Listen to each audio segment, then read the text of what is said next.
Alors, on y va pour les prototypes en JavaScript. Qu'est-ce que c'est? Ça va être une propriété qui représente un objet et notamment, ça peut représenter toutes les méthodes qui vont être associées aux objets. Donc, je vais vous montrer ça tout de suite. On va loguer un objet avec une propriété A qui est égale à A par exemple, comme ça, nickel. Regardez, on a bien un objet juste ici. D'accord? Je l'ouvre pour voir. On a la propriété A avec sa valeur, jusque-là OK. Et regardez ce qu'on a ici. On a une propriété proto qui va être un objet. Et si je l'ouvre, hop, je vais avoir notamment des méthodes qui sont liées aux objets, comme hasOnProperty ici. Vous voyez? Et donc ça va être des méthodes qui sont liées aux objets.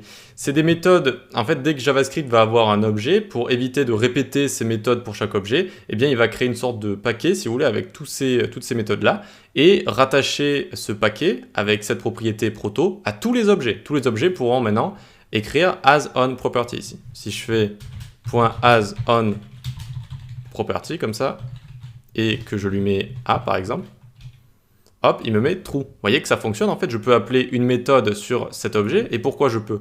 Parce que cette méthode se trouve dans le prototype ici. Hop, je peux directement faire mon objet point ici hasOnProperty. C'est à ça que ça sert proto, en fait, ça sert à rassembler toutes les méthodes pour un objet. Voilà, toutes les méthodes pour un objet. Au lieu de se répéter bêtement dans ces propriétés ici, on a créé un paquet, et dès qu'on va avoir un objet, tac, il va y avoir toutes ces méthodes qui sont associées. Et donc c'est intéressant pour les objets, c'est intéressant pour les tableaux. Je vous ai déjà dit que c'était des objets, c'est des objets spéciaux qui vont avoir des méthodes spéciales. Et donc regardez, quand je vais faire la même chose avec un tableau, 1, 2, 3 par exemple, n'importe quel tableau, hop, j'ouvre ça pour voir.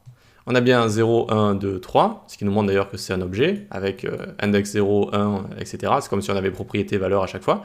On a avec les tableaux une propriété supplémentaire, on a length, d'accord? Donc length qui nous permet de voir la longueur du tableau. Ici il y a 3 éléments, donc la longueur c'est 3. Et j'ai quoi? Après, j'ai proto également. J'ai proto ici. Et qu'est-ce qu'on a? On a toutes les méthodes magiques ici des tableaux. Toutes les méthodes magiques des tableaux qui sont à chaque fois rattachées à chaque tableau grâce à proto ici. Et donc, ça permet de les utiliser à chaque fois. Ça permet de les utiliser. OK? Et donc, on a toutes les méthodes magiques, concat, flat, pop, push, etc. Et donc, ça me permet de faire point pop ici, tac. Et regardez, tac, ça me met 3 ici, c'est-à-dire que ça fait pop en fait le dernier élément, d'accord? Donc hop, ça nous retourne 3, et là si on reconsole log le tableau, eh bien il y aurait juste les 2 premières valeurs, sachant que j'ai fait pop out la dernière valeur. Mais bref, juste pour vous dire que toutes ces méthodes sont disponibles du coup grâce à proto ici, grâce à notre prototype, qui va être collé à chaque tableau, qui sont des objets spéciaux, et donc ça va nous donner toutes ces méthodes géniales. Quel est le rapport avec notre classe ici? Eh bien en fait, on peut rajouter nous-mêmes un prototype quand on va créer des objets avec une classe notamment. Et donc regardez ici, je vais recréer ma voiture, const voiture 1 est égal new voiture. Et donc ici on va mettre une Ferrari, par exemple. Et donc ici on va mettre, je sais pas, la date de 2015 et on va mettre une couleur rouge. Tac, on va loguer notre voiture. Voiture 1 ici. On a bien un objet, et ensuite on a proto ici. On a proto, et ça c'est un premier proto, et il y a 2 protos ici. Alors pourquoi? Parce que on a créé ici notre objet ici grâce à notre classe voiture et grâce à notre constructeur qu'on a juste ici. C'est-à-dire qu'on a créé notre propre usine à objets, et donc on a notre propre prototype ici. Et donc tous les objets qui sortent de cette usine, ils auront cette fonction qu'on a juste ici, cette fonction qui est date sortie par exemple.